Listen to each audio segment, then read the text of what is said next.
All right, we are coming at you live from the heart of Silicon Valley at Founder Institute Global Headquarters here in Palo Alto, California.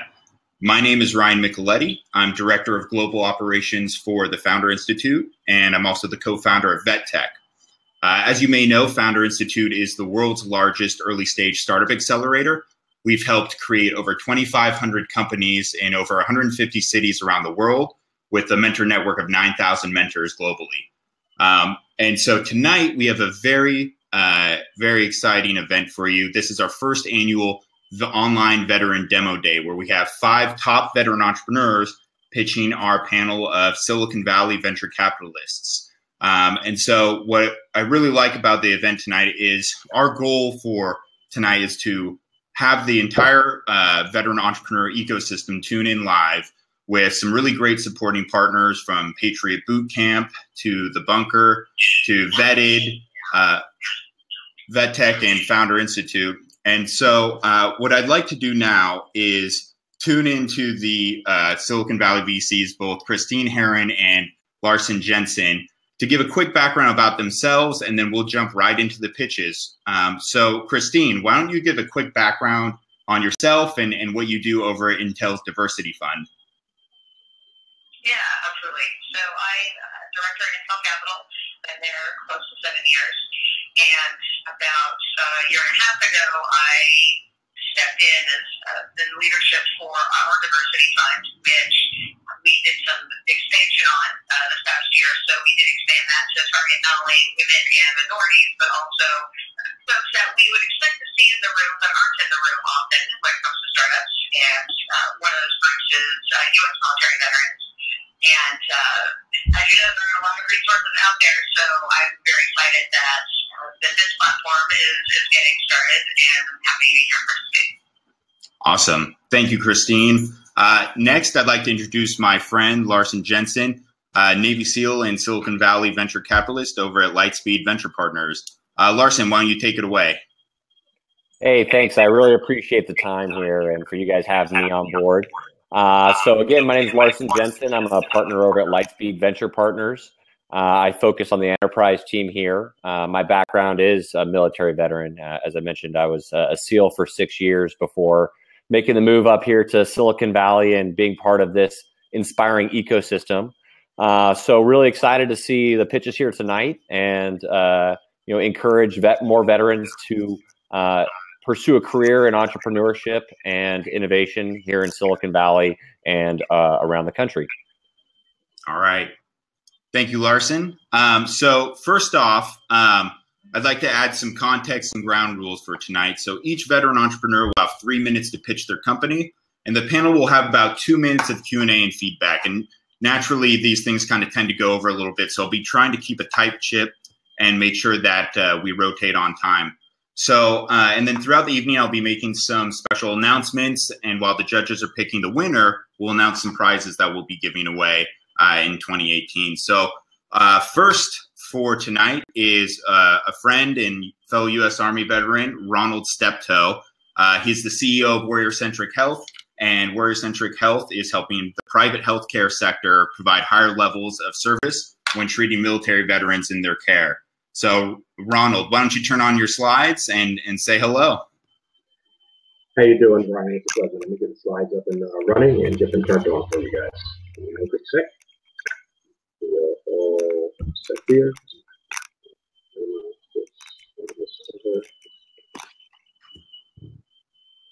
Technology.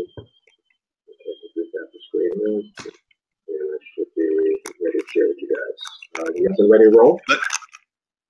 All right, ready to roll. Awesome. Alex, you're on. All right, so ready for me to go?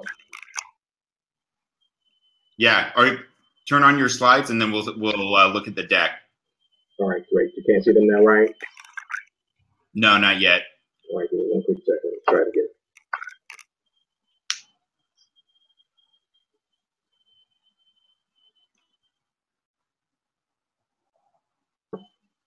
All right, there you go. Take it away.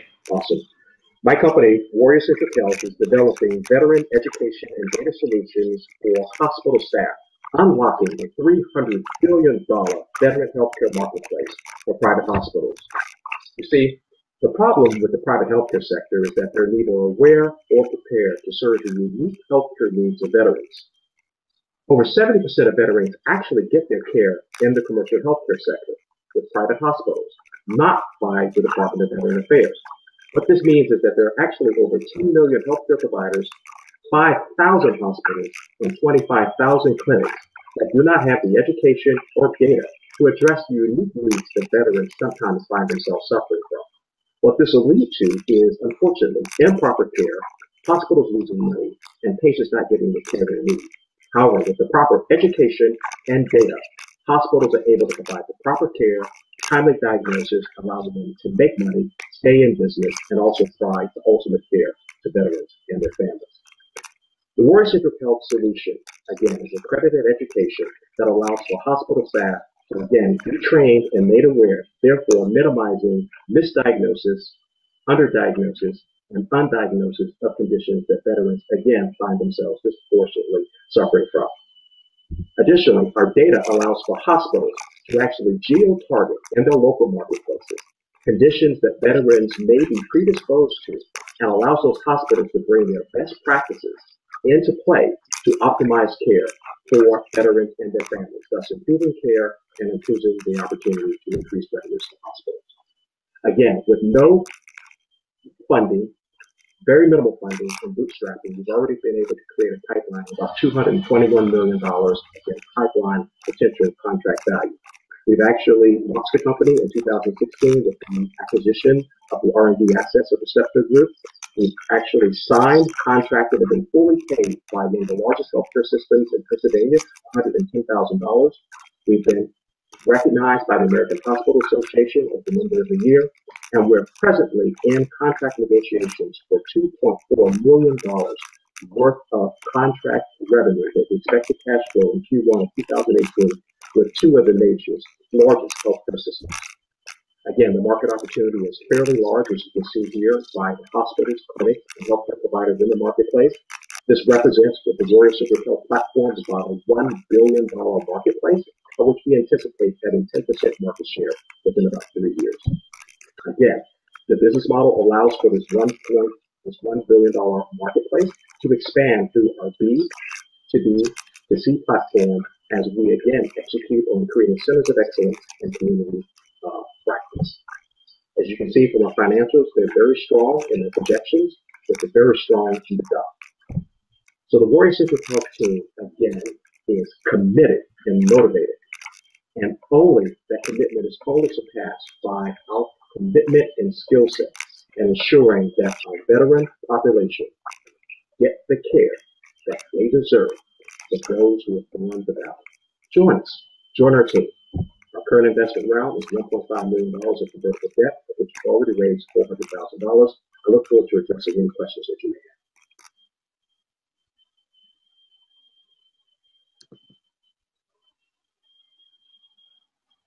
have. All right. Thank you, Ronald. Larsen, let's start with you. Q&A and feedback.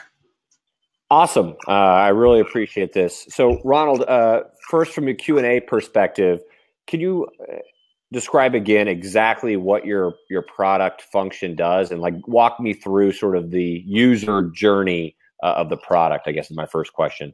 Yes, yes, I can. So the product is actually, as a solution, if you will, is a combination of platforms. It is the education itself. It is the market data. And what hospitals are really looking for is the recognition. You're probably familiar with hospitals that what we call the Nurse Magnet program, which are known for having the best in nursing care. Imagine hospitals that now are known for having Warrior-Centric Health qualifications, if you will. But those qualifications, again, are measured through our education platform that we have in reference to continuing medical education, as well as the data and also an assessment of the hospital and their staff and what they know and what they don't know. And that's all put together into a credentialing platform that provides the hospital with the credential. So hospitals are interested in the credential so they can have forward-face the market. But there are a lot of back-end platforms that are running behind that credential. Got it. So from my knuckle dragger time on the ground, I like to think about things from like their simplest perspective possible. So it seems like you guys are essentially selling the training for them to be certified as being able to take care of veterans based on the process that you guys put in place. Is that correct? Absolutely. Okay. And who would you guys say is your most desperate user? I mean, it's obvious that there's a lot of potential users here, and oftentimes we see that that's the problem with startups is they have too many opportunities seemingly, and really where what makes or breaks a lot of these companies is that pure focus in the early days. So if you had to segment and say this is the one segment of all these hospital systems we're going to go for, like what is that? Yeah, the segment, quite frankly, would be hospitals that are interested in veterans' choice.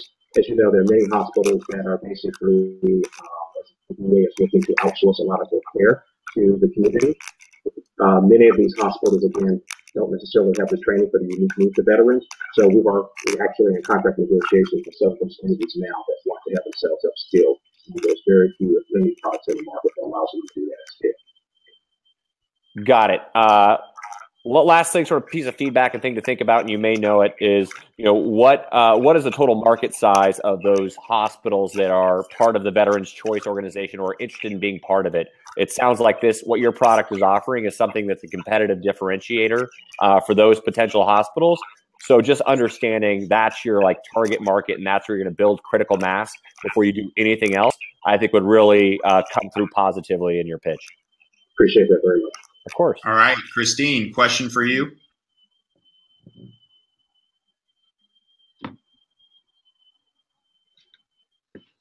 Christine, you there? I'm here, but I'm on mute, of course. Huh. So, the techniques of time, make it brief. So, there's a lot going on in the current administration around veterans healthcare. There's a lot of regulation about who's going to provide it, how it's going to be, reimbursed, things like that. So, I don't know the answer to how it's going to get moved around, but I would not assume that regulation would not touch your services in some way. So, I'd like to know what's your point of view on, any risk factors there or how you're managing that. And in particular, also interested to the different type of regulation, what data hospitals are getting from you and how they're getting that data, where you're getting that data, and what ifs or what dependencies you might have around being able to deliver the information that these folks need to provide better services. Right, Gary. I think I understand your question.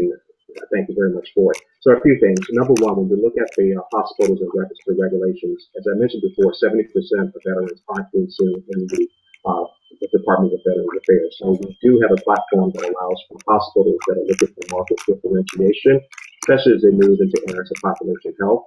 So many of the hospitals, again, feel that we're working with, see that veterans is a marketplace for them to go after, irrespective of veterans' choice. So again, we have two pathways of which to move. The path of least resistance, obviously, would be veterans' choice, but many hospitals are coming on board with the other 70%. As it relates to our data, what's very, very important is that many hospitals don't even know that they're seeing veterans. Only 57% of hospitals even ask the question, have you served? So they have a vulnerability right now as it relates to patients that they're seeing that they're not understanding some of the conditions that they be predisposed to, and that becomes a risk for hospitals not having that information. And so our data, which is aggregated from multiple sources that we have, over 128 million lines and cells of data, allows for us to pinpoint from a geographic perspective, allowing the hospital to know exactly who's in the marketplace, what their predisposition may be, and how they align their services, for example, cardiovascular, orthopedic, to align with where their gap in service may exist. All right. Thank you, Ron. Thank you, Christine and Larsen. And we'll continue on with the pitches. So next up is Alex Peterson, U.S. Air Force veteran, and his co-founder and CEO, Nick Mastronardi. You are the co-founders of Polko, which is a civic engagement tool that helps local municipalities make informed decisions using data science. Why don't you guys take it away? Hey there. Hey, Ryan. Thanks, everybody. I'm going to go ahead and flip over to the slides.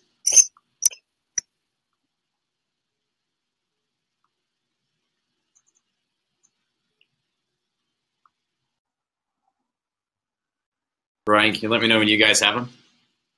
All right.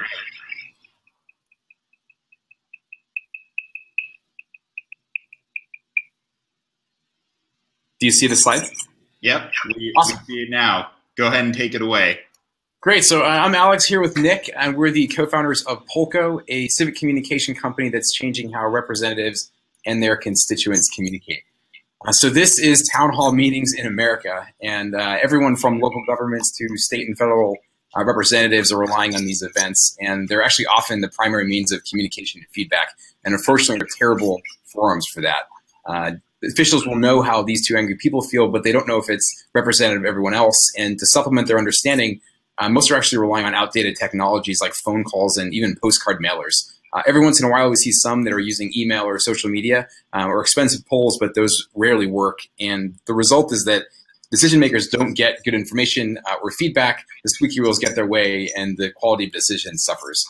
The good news is that we're changing that. So at Polko, we license the platform to local governments and other customers for them to get reliable, insightful data on what their constituents think. The way it works is customers post questions and start discussions on our platform. They share those through all their communication channels as well as Polko's existing user base, and then they receive reliable data in return on those responses.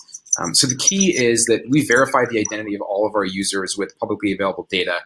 We anonymize the results and the comments and then display everything back in insightful dashboards that can be broken down by things like age, gender, district, ward, whatever it is the decision maker needs to make an informed decision.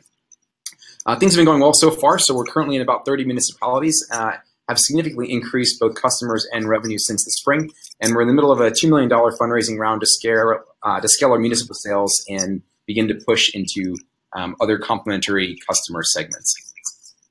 We monetize the product by licensing it on an annual basis to our customers, and those price points can range from $1,000 up to about $25,000 a year, and that just depends on target audience size and the features that they need. Of note, the price points were determined for municipalities so that they could stay below RFP thresholds and make contracting quick. All of this is driving towards a pretty large market. It's over $70 billion in total. And we've deliberately chosen to begin with the municipal segment for reliable revenue, user acquisition, and general brand awareness. And with 90,000 local governments, it's a pretty sizable market in its own right. But the beauty of the product is how widely applicable it is. So many of the complementary segments are actually higher value and higher margin, and we've already had traction in several of those categories. So I want to touch quickly on how that application in complementary segments actually answers a question that we often get, which is how do you scale this? How do you scale in the public sector and the government space? So we've established strong product market fit and continue to grow our municipal customers at a good pace, and now we're adding in some accelerants. And so specifically one of those is growing our user base. So currently our sales and onboarding flow involves helping our customers get their own users for us, and believe it or not, they're actually glad to do that.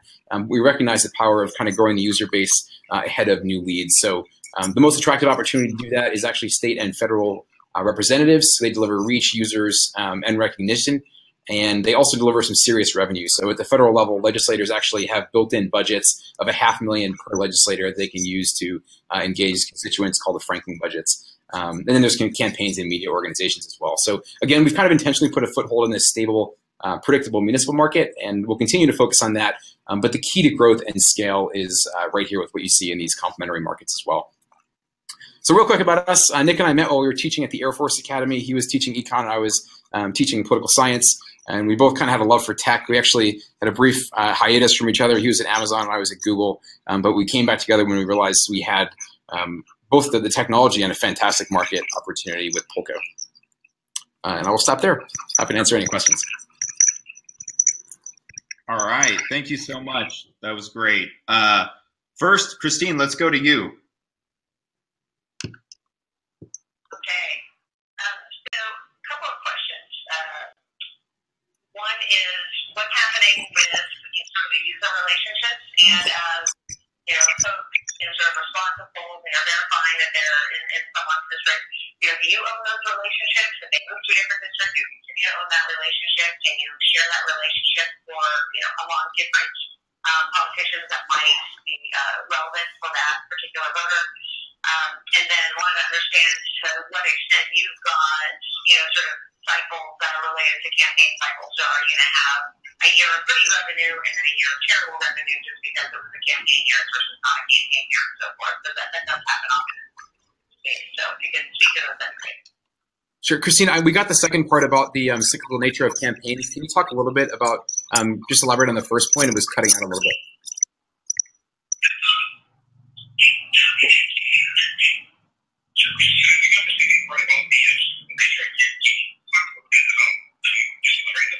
It sounds like we maybe gained some feedback. So, sorry, Christine. Go ahead. Yeah, that's okay. Is that better? Yeah, it's better. Okay. Yeah, and I've got a time lag on when I'm hearing you guys, so there's probably like a 10-second delay as well. So the first question was about the relationship with the folks that are being polled. So if I come in and I respond to a poll, do you own the relationship with me? Is there a particular, municipality that owns the relationship? Is it a particular candidate or office holder that owns that relationship? Can they transcend, across these different folks that might care about what I have to say? How does that work separate again from the sort of Super Bowl, issues? Yep, got it. Awesome. Yeah, so everyone who responds to content that's posted on Polko becomes a Polko user. And once they're there, they're given a feed of content just like you'd see on Twitter or Facebook. It's instead of kittens and food, it's questions being asked to them by their local government. And so in the sense that we have a relationship, it's kind of an ongoing notification-based relationship. We tell them when new content's been posted for them and continue to engage them that way. I'll let Nick take the second question about the campaign cyclicality. Yeah, thanks for the question, Christine. On the campaigns, our underlying core generator of revenue is absolutely licensing to the municipalities, 90,000 local governments across the country. But in the campaign years, there's a lot of people running and there's some real revenue decisions can be made pretty nimble. So we like to layer that just on top, but always maintain that core. So that's the way we think about it. Yeah, that piece is cyclical, but it's also large and fast, the top layer. Okay, great. Thank you. Larsen, question for you. Sure. I wanted to learn a little bit more about how long you guys have been around and how long it took you guys to get those 30 municipalities on board is my first question. Yeah, absolutely. Company was founded May 2015. So the first thing, we had 3 municipalities out of the gate. When you launch with a city, you don't want to fall on your face. So we want to make sure the platform was pretty mature. So we actually worked with the first 3, I think, up to, we had a few come knocking on the door. So up to the first 10, it was really like testing features. Then we felt comfortable right around January 2017. And so over this year, then we've started to put the pedal to the metal, refine our sales process, refine our sales assets. And just so recently, aggressively start the outreach. So most of those have been 2017. Awesome. That's great. Congrats on that, guys. Curious what sort of the engagement has been on the platform. What have you guys learned, and where are things sort of trending from a user interaction perspective? Yeah, we've learned a lot. The different use cases are astounding. Some of them just want to ask questions about sentiment. How do you feel about road safety in your city, and use those breakdowns by district? Some want to do hot topics. How do you feel about the wheel tax increase? And so the use cases have been, I think they're complementary. What we're starting to see is people who pick one start using the other, and folks who use the other start using the first. So they like to start to engage kind of full spectrum policy lifecycle. So we've learned a lot from them by doing that, but overall it's been pretty good. But I think on the user side too, we have kind of 2 internal targets for our customers. One is that they get more people on Polko than they have on Facebook, and that's amazingly easy to do.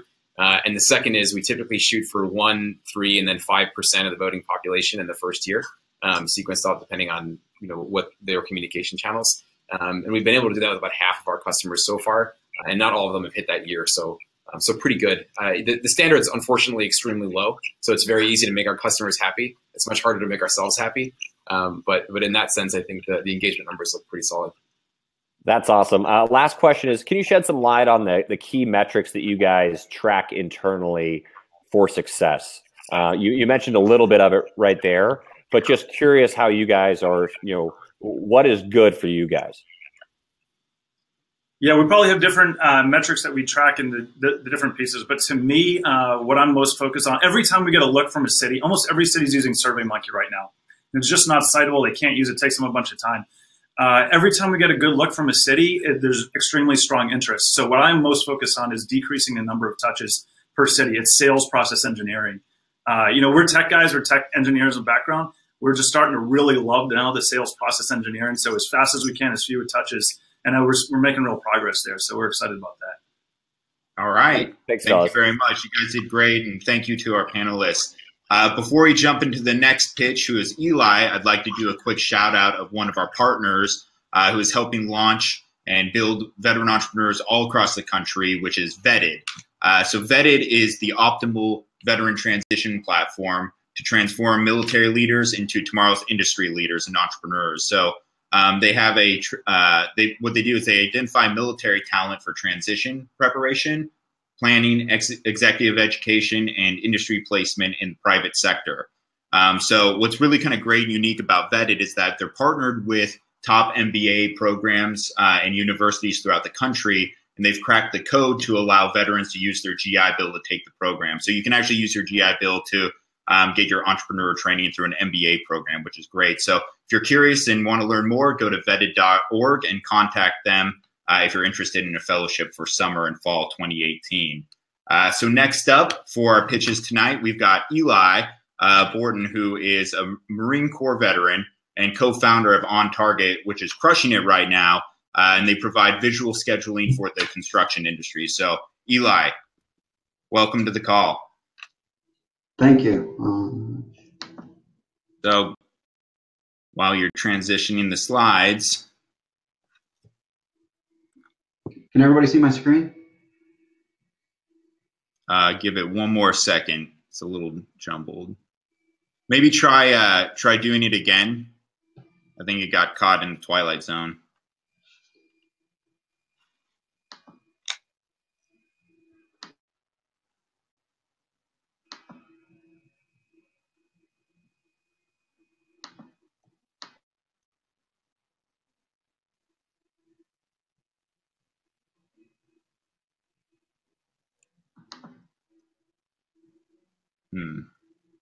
One more second.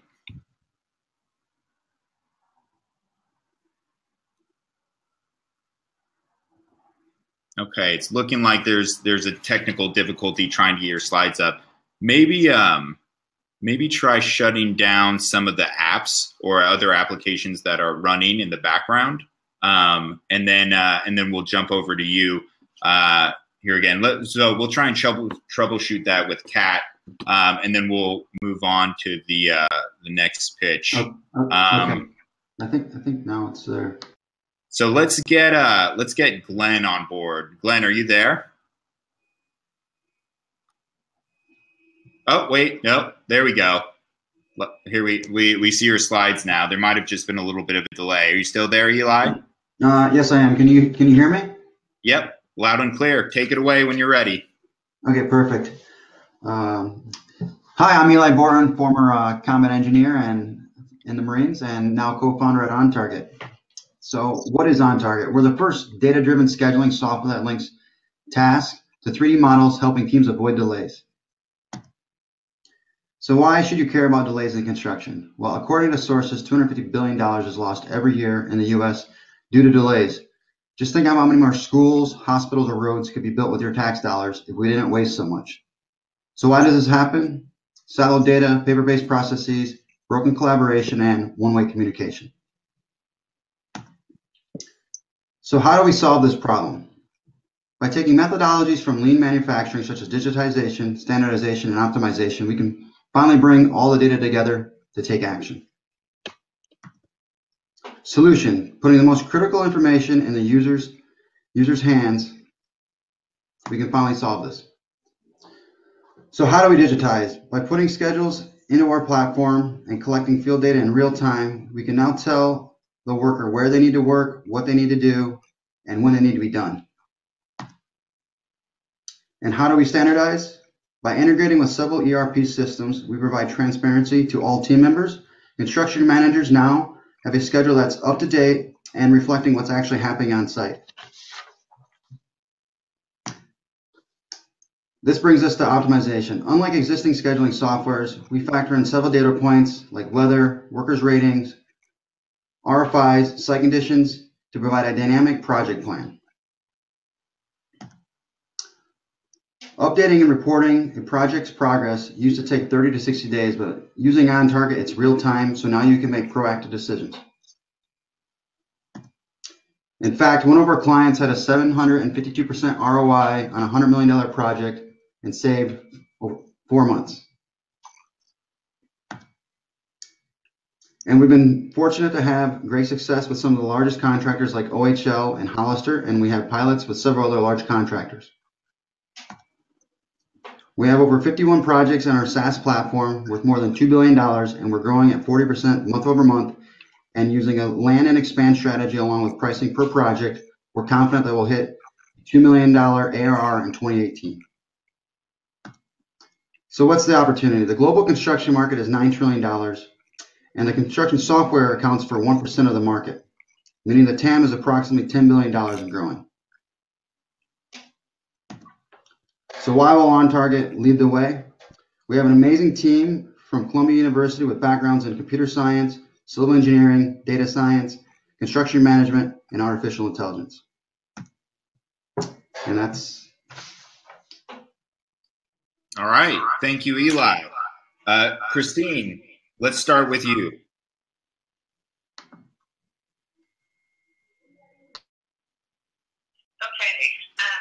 So a couple of questions that both have to do with sort of how you guys are inserting into the market. You know, there have been other companies, you know, several over the last, you know, certainly over the past 5 years, maybe past 10, that have said, hey, construction is, you know, still an industry that has not really, you know, been brought into the digital domain effectively, whether it's, you know, assigning workforce effectively, you know, whether it's being able to manage building inspections or, you know, sort of doing the project management. So I want to understand a little bit more about how you fit into that market. You know, who's your competition? You know, why are you the right guys, or why is now the right time? If some of the other guys are great, but just the timing was wrong. So I'd like to understand that, as well as sort of going forward. You know, how do you get out of that, you know, same situation many of those other companies got in, where they got lots of folks to do those pilot engagements, but you had some issues getting that to go from, you know, one project a year with a construction firm to, you know, 10 or 20. So obviously, us being a scheduling software, a lot of times we get compared to Primavera P6, which is an Oracle product, and Microsoft Project, and there's another competitor as far as Synchro, but those are primarily been used for planning the projects. We're more focused on the execution side of things, updating the progress, and essentially we work with those other platforms. We allow those to be imported into our system, and since we're a cloud-based platform, unlike the other ones, and we're also mobile-based, we can get the feedbacks directly from the field. And so that's how we're being able to rapidly update the schedule versus printing it out, sitting down with the project managers or superintendents, and going line by line, writing the progress, and then handing it over to the scheduler. So we're primarily focused on the execution side of the construction site. Okay, Larsen, let's go to you. Questions? Sure. What's your guys' revenue model? Revenue model? It's primarily been basically pricing per project. We do 0.1% usually of the hard construction cost. It's very similar to other soft platforms within our market. Got it. And so, can you walk me through sort of your sales process when you go in? You know, first of all, who is the buyer within the construction company, you know, organizationally? And secondly, like, what is sort of the business case that you're pitching when you sell this product to them? And finally, what do they say in response? So we primarily sell to general contractors. We typically go after the superintendents, the BIM managers, or the schedulers. The guys actually that are on site, you know, managing the projects. And we primarily go there and, you know, tell them the idea that, you know, we can keep your schedule up to date, so you make proactive decisions instead of reactive ones. And that's kind of our go-to-market strategy as far as what we pitch. Right, but what further than that? Like, what is sort of the metric they're looking for? Right? You mentioned in your deck that you save construction time. So like what sort of like is their ROI hurdle, for a lack of a better term, that they require in order to buy or not buy? Well, a lot of times they're spending probably an extra 2 hours a day to keep the progress updated. Or if they want to essentially expand their company to more projects, they essentially have to either hire more project managers or schedulers. But with our platform, we can essentially, scheduler can manage 6 jobs instead of 3. Thank you. All right. Thank you, Eli. Up next, we have Glenn Dakin. And before I introduce him, another shout out for one of our partners who helped support and promote this event for veterans is Patriot Boot Camp. And Glenn is actually a graduate of the Patriot Boot Camp program. And so admissions are actually now open for their San Antonio program, which is scheduled to be the weekend of February 16th to the 18th in 2018. And for all those who didn't get a chance to pitch today, we had over 50 applications but could only select 5. I highly recommend applying for Patriot Boot Camp. It's sort of, they've been around for almost, I think, over 5 years now, and it's become sort of a rite of passage for many veteran entrepreneurs in tech to go through the program. And right now they're recruiting a cohort of about 50 participants. So they run a 3-day technology entrepreneurship boot camp that's modeled after the TechStars Accelerator to provide educational training and one-on-one mentoring to inspire and advance tech startup founders in the veteran community. So I couldn't speak more highly of them, and I highly recommend people join the upcoming cohort. So Glenn, you are 4th on our list. You are the founder of Presto, which is the Amazon.com of car buying that allows consumers to shop, finance, trade, and drive new and used vehicles. So why don't you go ahead and take it away? Hey, everybody. Yeah, thanks, Ryan. Good to see you again. And yeah, I couldn't speak more highly of Patriot Boot Camp myself. So without further ado, I'll share my screen and we'll get to it.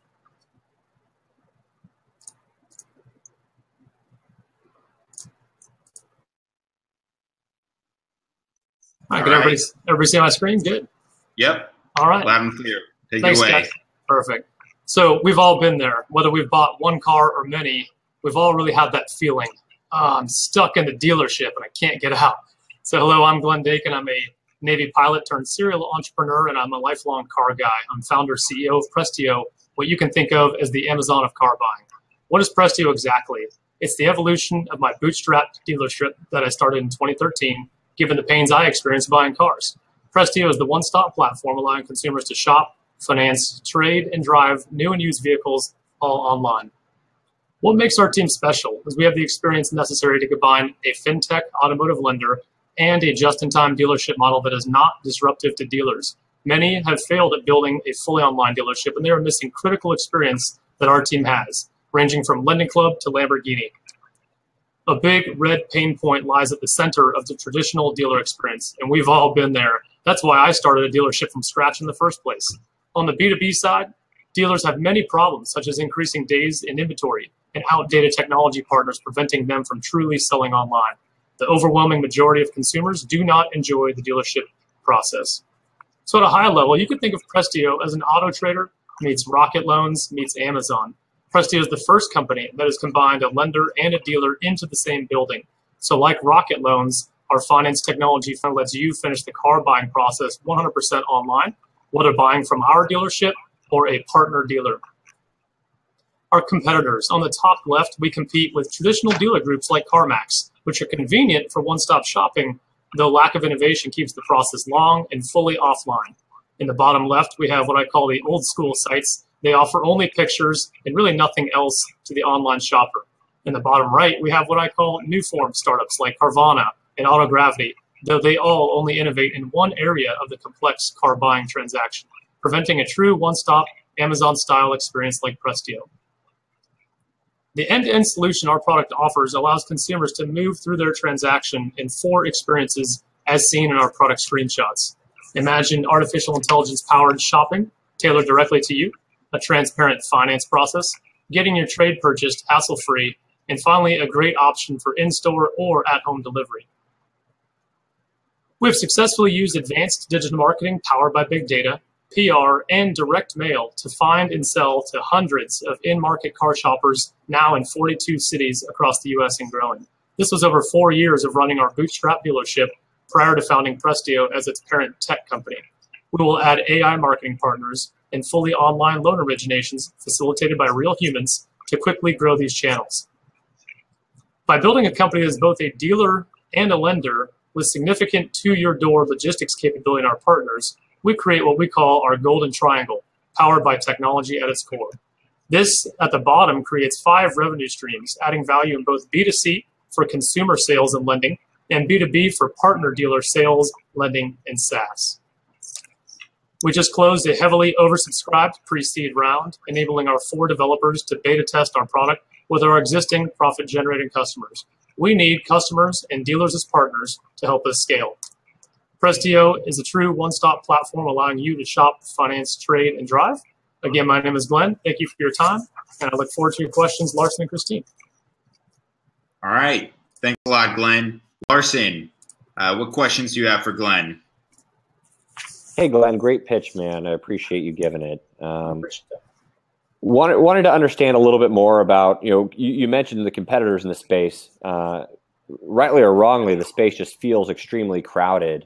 So trying to understand here, like, what is your unique area of differentiation versus everybody else here? You alluded to that you're going to be like the one-stop shop to include the financing aspect of this. Yeah. Is that the differentiator, the sort of fintech angle that you're playing for this online dealership? So yeah, Larsen, the one thing that kind of centers at the core of what's not being done right now in automotive is a fully online fintech lender. That's one of our differentiators. Another is that we choose to partner with dealers to enable their operations, and by partnering with them gives us access to inventory, but therefore allowing consumers to get that access to the inventory to buy online. Then finally, we look at a just-in-time dealership model. So we don't believe in inventory for ourselves. We believe that the best dealers out there stock the best inventory. However, if you look at different markets, you're always going to see supply and demand differences between those markets. And we've been successful at taking advantage of those supply and demand differences for arbitrage opportunities for several years. So we like that a lot as a revenue stream. It's actually doubling dealership gross profits in less than half the turn time in our historics in the past couple of years. So pretty exciting part of that model as well as that just-in-time differentiator. Awesome. And what's your go-to-market strategy with this tech platform? Like, what's your beachhead market? Where are you starting? Yeah, that's a great question. We, at a real high level, like to just pitch and say, we're going after the Amazon Prime crowd. We're looking for people that are craving convenience, time saving, and hate the dealership and would actually pay extra for that convenience. So notice at no time in the pitch or in the slides that we mentioned price as a competitor. We're here for convenience-driven Amazon Prime style customers. Right. Christine, question from you. Last question, sorry. And who are those folks and how are you going to find them? So they're the same folks. The dealership that actually started 4 years ago was set out to be an exotic dealership. So we've sold everything from Lamborghini, Maserati, all the way down to Mercedes, BMW. So we know how to find exotic car buyers, but our real bread and butter is luxury. And so basically this is big data enabled zip code targeting using direct mail, equity mining, and those kind of things. Because again, this is a product that people buy maybe every 3 to 5 years. So we don't want to market to everybody using billboards. We want to market using hyper-targeted direct mail and digital the same way we have for years. And then we want to power that with AI to figure out who's going to actually intend to buy when they land on the site, as opposed to a bunch of tire kickers that are sitting on autotrader.com right now. Check. Really appreciate it, man. Thank you. Thank you.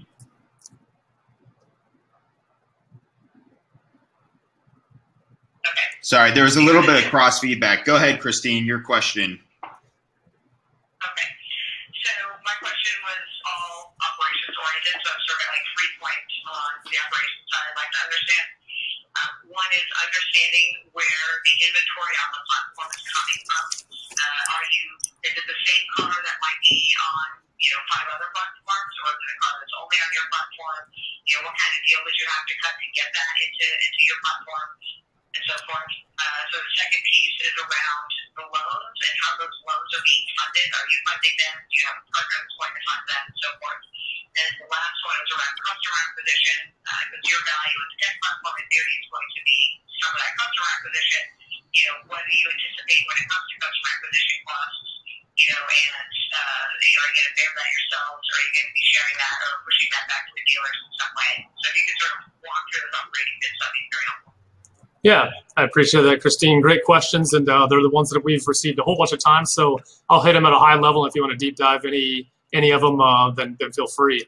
So on the inventory side, we look at basically three main inventory pipes. The first would be dealerships. They have retail inventory ready to go, retail and wholesale. They're willing to actually wholesale out some of their slow-moving inventory, so we want to take advantage of that.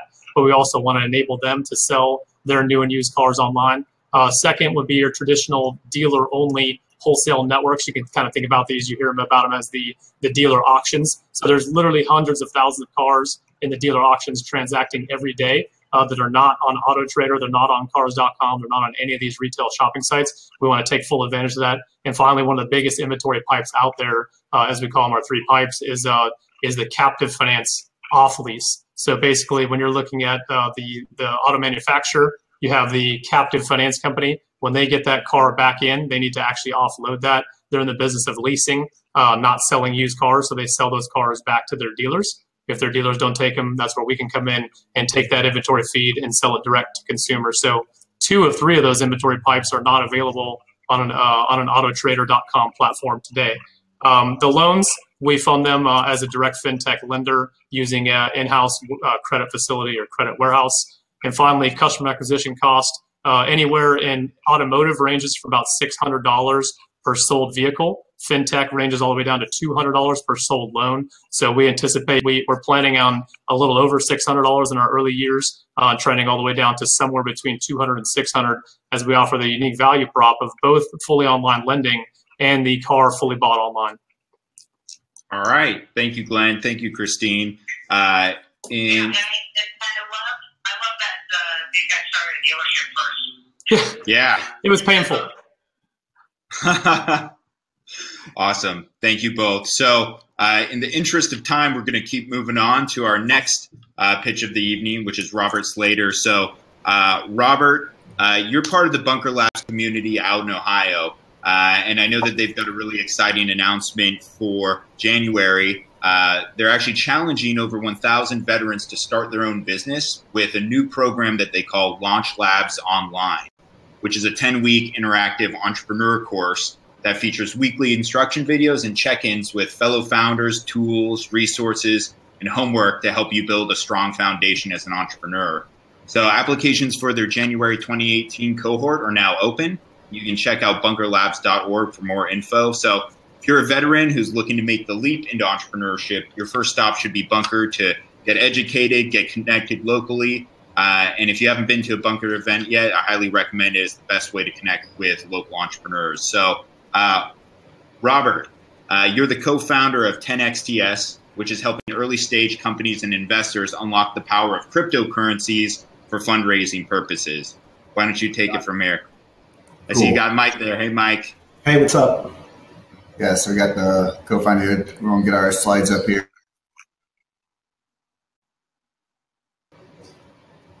You got them? 1 second. Okay. You might be sharing the wrong screen. I don't know if you have 2 screens up or not. No, we just got one. What are you seeing right now? It's sort of the same problem that Eli had.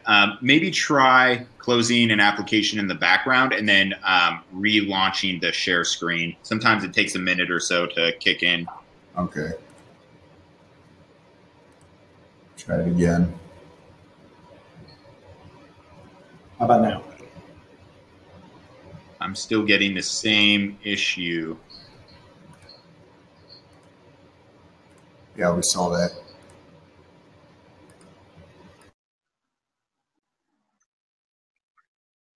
No worries.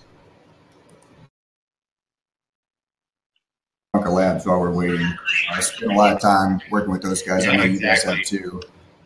There we go. All right, we good? Cool. All right. So go ahead and take it away. All right, cool. Hey, thanks everyone. I'm Rob Slater, former active duty Air Force officer, having served as an Air Force Research Lab program manager, current member of the Ohio Air National Guard, combat engineers of the Air Force, and I'm here this evening presenting my company, 10XTS. There are approximately 8 million in the U.S. that are allowed to invest in unregistered Regulation D securities as accredited investors, but only 370,000 of those are active. At the same time, almost 6.5 million new startups were launched in the U.S. in 2016, but only around 1% of those new startups actually received funding. So the Jobs Act was passed to enable regulation crowdfunding. However, crowdfunding is complex and adoption has been slow. Second, blockchain-based token offerings have raised over $3 billion this year, surpassing angel and seed rounds. And token offerings are not just limited to startups. VCs have jumped in. Blockchain capital. Hey, Robert. Yeah. Sorry to interrupt. It looks like the slides aren't transitioning. Maybe do it. I know you're you're using the presenter mode, but we see it as in the. Okay, there we go. Now it's moving along. So maybe just take it out of presenter mode and keep going. Sorry to interrupt. Yeah, no problem. We had this issue in trying to rehearse this. We're not actually in presenter mode, which is weird, right? So we're trying to figure this out kind of real time. Go ahead and take it from the top. Take it from the top. Okay. Well, it sounds like y'all can kind of see the notes, but we're just going to kind of push through, I guess, real quick. So again, just going to hit the highlights. Rob Slater, Air Force officer, served in the Air Force Research Labs, currently in the Ohio Air National Guard, a major in the Combat Engineering Unit, and we're going to talk about 10XTS. So again, there's 8 million in the U.S. allowed to invest in Regulation D securities as accredited investors, but only 370,000 of those are active. And at the same time, there's almost 6.5 million new startups that were launched in 2016, but roughly 1% of those actually received funding. So with the Jobs Act came out, enabled regulation crowdfunding, but that's still complex and the adoption has been pretty slow. And as you guys have seen lately with the ICOs, those have come through and raised $3 billion this year, surpassing angel and seed rounds. It looks like we're still having the same issue, Rob. Okay, there we go. Now it's back. Now you're back. Keep rolling. This is weird. There we go. So we'll keep it this way then, I guess. So also there have been a couple VCs have jumped in. One is Blockchain Capital. They raised a $10 million fund through a token sale recently. The regulatory paths are emerging for blockchain tokens, and we believe that platforms that align with existing legal will help the technology hit mainstream. So, of course, the blockchain is hard. You know, it requires a lot more than code. The developer talent is in high demand, and what we developed was DDView, and we recognized these challenges and built a blockchain-based fintech software platform to help these early-stage ventures and investors raise capital funding through these regulatory compliant blockchain tokens. And what's unique is we do this through an easy-to-use intuitive interface that doesn't require any programming knowledge. So DDView allows non-coders to come in, create these blockchain tokens with all the necessary business rules to maintain governance, reporting, and compliance. So our platform enables decentralized exchange that permits secondary market trading. Our goal is to make it easy to invest in and trade early stage capital assets as other traditional investment platforms.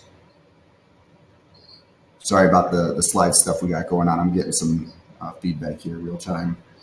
So anyway, this will provide investors with the needed liquidity, ultimately reducing their risk. And DDView can be tailored to support tokenization of literally any type of asset class. So in addition, the DDView platform includes built-in due diligence and monitoring. And we have multiple target market segments initially focusing on early stage funding. And that represents an estimated $21 billion in 2016 in the US, with our go-to-market focus with channel partnerships through angel networks, VCs, crowdfunding portals, and accelerators. So in our business model, DDView actually makes money as a hybrid SaaS model. It uses internal DDView tokens to activate features and pay for services on a transactional basis. We also charge fees for things like issuing new asset tokens, reporting, and trading. So we're in active discussions with Morgan Stanley and Wells Fargo, and we have scheduled presentations to C-level and senior leadership of many others. Currently, we're in the process of finalizing our $1 million seed raise for 10XTS, but there's still room. The seed round helps us launch the upcoming DDView token sale. We're currently conducting a limited pre-sale of DDView tokens, and we'll initiate a full public crowd sale in the spring of 2018. So again, I'm Rob Slater, the COO of 10XTS. You saw earlier I have Michael Hiles, our CEO. He's a career digital entrepreneur and also the director of Founders Institute in Cincinnati. Our CTO is John Bentley, and we're already experienced in all the competencies necessary and have full careers spanning industry, government, and academia. But we've also built a strong advisory team that represents a global expertise in economics, cryptocurrency, AI, marketing, finance, and legal. So if you're interested in discussing how you can participate with us, please don't hesitate to reach out. Thank you for your time and attention, and we hope to talk to you soon. All right. Thank you for powering through the technical difficulties. Larsen, I know you have to jump off shortly, so why don't we start with you? Sure. I appreciate it. That was super interesting. Can you walk me through your first target customers again and how you plan on servicing them to get this thing off the ground and running? Yeah, so we have identified key channel relationships like with the Angel Capital Association chapters, and we're actively in discussions with multiple early stage entities because that's the time when to actually tokenize the asset. It's a lot simpler when you're creating brand new legal. So we have a pipeline of multiple VCs, multiple accelerators. In fact, I've been haranguing Ryan about the Founder Institute warrant pool to tokenize the $2.5–3 billion worth of warrant option agreements at Founder Institute. There's plenty of assets to tokenize. So you guys are tokenizing, your go-to-market is tokenizing startup equity, essentially. Yes, that's correct. Got it. Super interesting. Thanks, guys. Christine, let's jump over to you because I know you have a board meeting to get to. Yeah, so again, it looks like it was pretty interesting. I'm like, well, you just send me the slide deck. I think I'd like to actually see it. We'll send everyone all the slide decks afterwards. Okay, great. So several questions. I think one of them is wanting to understand, you mentioned sort of new legal and new fund formation, a certain blockchain related fund, rumor on the street is they spent $1 million on the deal to set that fund up, which is outrageous compared to what a typical fund costs. Would love to know, if someone's using you guys to sort of go through that process, what happens to the cost of setting something up with the cost of doing this with you versus without you, whether you're a fund or someone who's at a different kind of asset. And then I'd like to understand, why you guys, why are you the right guys to do this, and who else is trying to do this, and why are you getting chosen? So great questions, Christine. So the question about, I'll address why us first. I've got a career in not only tech and tech development, but also in early stage startups and funding and venture capital as well. So I have a real keen understanding. And so we developed the business model as a result of about 2 years worth of discussions with various accelerator groups. So the question is, why us? What's the cost? Aside from the implied legal, we expect that someone would come to the table essentially with their own LP already created and hand us the parameters, in which instance we would create the tokens that represented the asset and encoded all of the business rule logic around those tokens themselves to comply with Regulation D or any of the business rule parameters for the LP itself. Okay, great. I know we're running a couple minutes over, so I'd love to announce the winner. So while Christine and Larsen text in their vote for the top three, and then we'll select the one who wins the competition, I'd like to make an important announcement on a special initiative that we're launching at Founder Institute. So many people in the veteran community know me as the co-founder of VetTech. Bo Rogers and I created VetTech back in 2012 to help give veteran entrepreneurs access to Silicon Valley through our expert mentors, access to a funding network of investors out here, and introductions to corporate partners. And so part of what we do, being headquartered at the Plug and Play Tech Center, which is the world's largest incubator. So they have a 180,000 square foot facility here in the heart of Silicon Valley with over 400 startups, 100 corporate partners, and locations in 9 countries. And so we utilize the Plug and Play Tech Center as one of our engines to help startups, but also the Founder Institute. And so part of an initiative that I'm working on is combining the two together to try and help veteran entrepreneurs all over the U.S. access Silicon Valley resources. So with Bo in a leadership position at Plug and Play, myself in a leadership position at Founder Institute, VetTech literally straddles the two largest entrepreneurship organizations in the world and helps provide access to veterans. And so if you're currently raising capital or you're interested in engaging, drop me a line. My email is ryan@fi.co.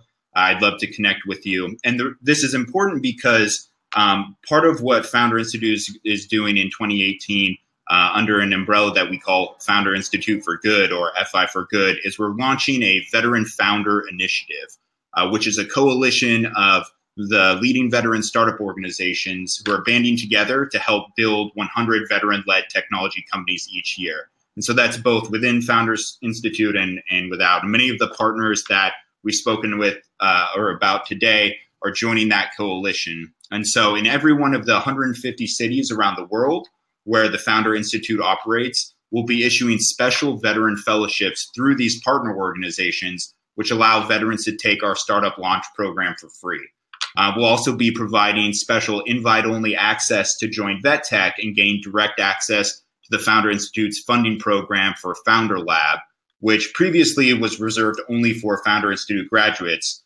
And so we'll be providing more information probably in a follow-up email here in the coming weeks. And if you're a veteran startup founder and you want to get connected to the largest startup network in the world, definitely connect with me on LinkedIn, shoot me an email. I'm happy to learn more about what you're doing. And we currently have applications open right now for the Founder Institute program in Silicon Valley, with the chapter that I lead, down in LA, Washington, D.C., New York, Southern Florida, and 20 other U.S. cities. So go to fi.co/vets and apply for the Veteran Fellowship. So I think here we're ready to announce the winner. And so let me just get the final tally. All right. So the winner of tonight's pitch competition is 10XTS. Congratulations, guys. And so one of the prizes that you win for this competition, it's not a cash prize, unfortunately, but our team at VetCon decided that instead of just giving out a free ticket to the winner, that not only would you automatically be accepted into the semifinals for VetCon 2018, but also that you would be able to that everyone on the panel tonight will receive a free ticket to VetCon. So if you're one of the veteran entrepreneurs pitching, we'll make sure that you get a free ticket. And so same with the investor panel. And for those of you who didn't make it to VetCon last year, VetCon is the largest startup conference in the country, located in the heart of Silicon Valley. We had startups from all over the U.S., helping them gain access to hundreds of elite mentors, Silicon Valley investors, and a tight-knit community of veteran entrepreneurs. So whether you're planning to raise a Series A or bootstrap your company, it's a must-attend event for the entire veteran entrepreneur ecosystem on an annual basis. So VetCon will be in April 2018, and tickets will go on sale on January.